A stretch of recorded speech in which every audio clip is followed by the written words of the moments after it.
let me introduce you to the best performing fund in history.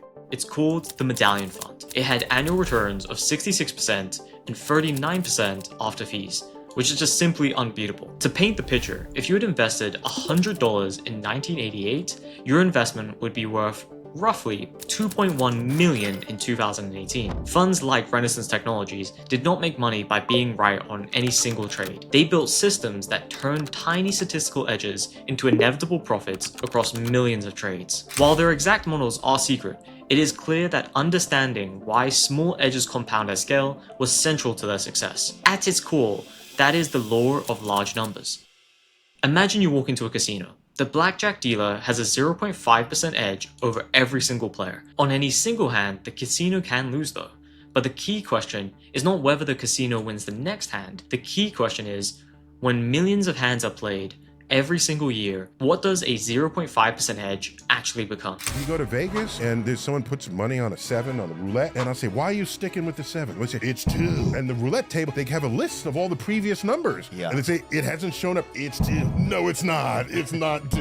Every roll has the same probability. So exploits this about us? Casinos know we suck at math and probability and statistics. So they exist. Other human beings learn this about human beings and created an entire industry to exploit it. Now, I discovered this from one particular quote that changed everything for me in my trading, and it's that any one anomaly might be a random thing, but if you have enough data, you can tell it's not. And this was from Jim Simons, the founder of Renaissance Technologies, or the fund also mentioned above. Well, any one anomaly might be a random thing. However, if you have enough data, you can tell that it's not.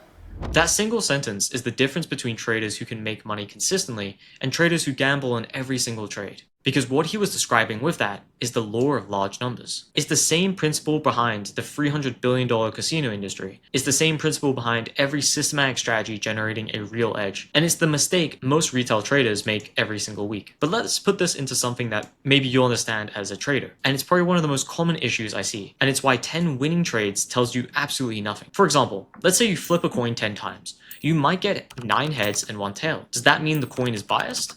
Obviously not. You just ran a very small sample. The more you flip, the closer you get to 50-50. For example, after 100 flips, you might be at 55 heads and 45 tails, so you're a lot closer. But after 10,000 flips, you're going to be at roughly 5,000 heads and 5,000 tails. And this is what becomes the true EV, or otherwise known as expected value. Now, throughout this experiment, the coin didn't change. Your sample size did. And this is the exact same thing in a backtest. A 10 trade backtest is exactly like a 10 coin flip. It means absolutely nothing. And in reverse, a 5 trade losing streak on a 55% win rate strategy is completely normal. If you've tested that strategy over thousands of trades, roughly you'll get a 5 trade losing streak every 30 trades or so. And if you quit every time that happens when you're trading it live, you're never going to hold it long enough to actually make money from it. Now, what does the law of large numbers actually say? Well, as your sample size grows, the average of your samples gets closer and closer to the true average of the underlying distribution. In plain English, this means the more trades you take, the more your actual stats converge towards your real edge. And as Nassim Taleb says, you can produce certainty with uncertainty.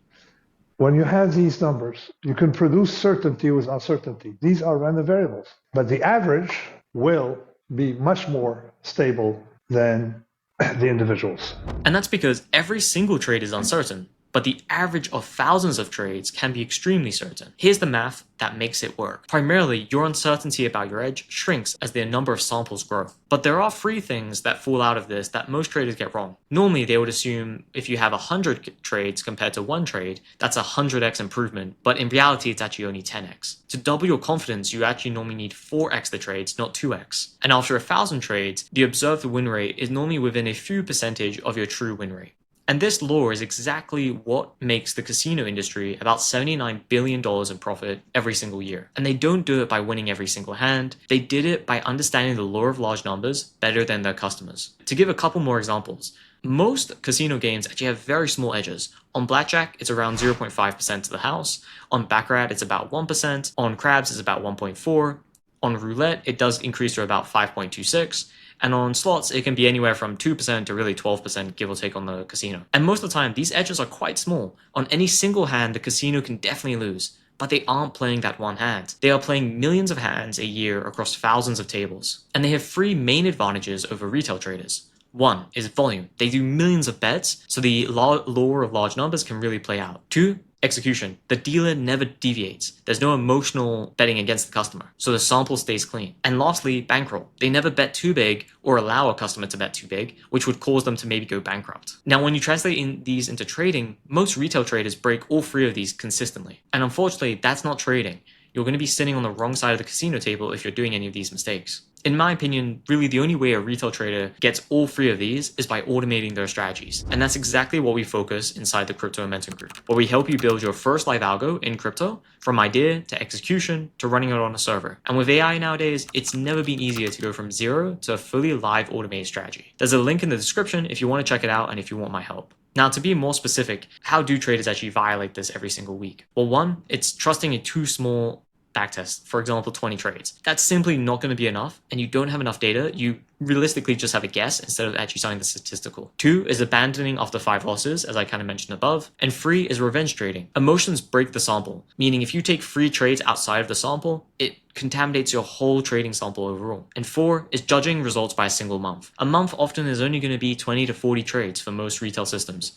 And that's not going to be enough to really tell you anything about your edge. If you actually watch my performance recaps of my own algorithmic strategies that I run, I'll often never really get to a conclusion based on 1 month of data. Normally I'll need at least a quarter, which would be around 3 months of data. But primarily, all 4 of these mistakes are treating a small sample like a large one. So this brings me to the question, how much sample size do you actually need?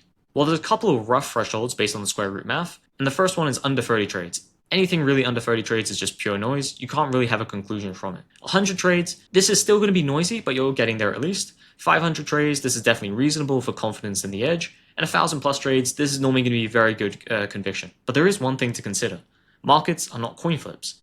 Coin flips have very thin tails, meaning there's no really surprises, and the square root math works very cleanly. But with markets, they actually have fat tails. This is where extreme events happen far more often than a normal distribution predicts. And there's no one else really to hear about this than Nassim Taleb.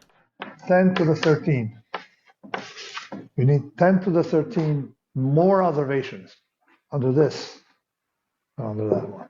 So the law of large numbers works, but not in real time. And as he kind of mentioned, for fat-tailed distributions, you can't really just drop at square root n. You often need 10 to 13 times more observations to get the same stability as a Gaussian, which basically just means you need a lot more samples because markets are fat-tailed. So how do we actually build strategies with the law on our side and stop being the player in a casino and start being the actual house? Well, one is build frequent and small edges. 1,000 trades at a lower expectancy, like 0.3, is going to be way better than a strategy that has 30 trades but has a free R expectancy. And the reason why is I can be a lot more confident in the first strategy. Now, the only exception to this is if it's going to be something that's fundamentally true in markets. For example, things like risk premiums, right? In trend following. Now, trend following, you're actually often going to have a lot of samples, but sometimes if you're doing it on a daily or weekly basis, there's going to be a lot lower samples compared to 1,000 trades. But because it is based on something that's structural in kind of markets, we can be quite confident to trust it. Now, 2 is you want to backtest this over years, hundreds of trades, and out of sample. If your strategy only works on 1 year of data, it's unlikely really to work live. You want to test across multiple regimes, test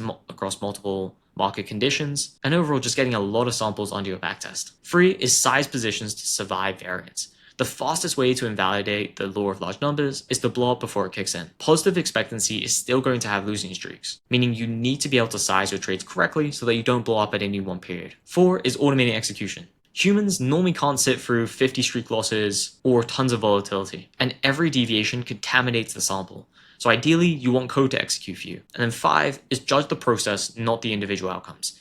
A good decision can lose, and a bad decision can win. Evaluate whether you followed the system, and let the sample size do the rest. Overall, stop trying to be right on the next particular trade. Start building systems that are right over thousands or tens of thousands of trades. Be like a casino. The casino doesn't care if it loses a hand. It knows its math is on its side, and it has the volume and discipline to let that math play out. And that is primarily every systematic trader's job.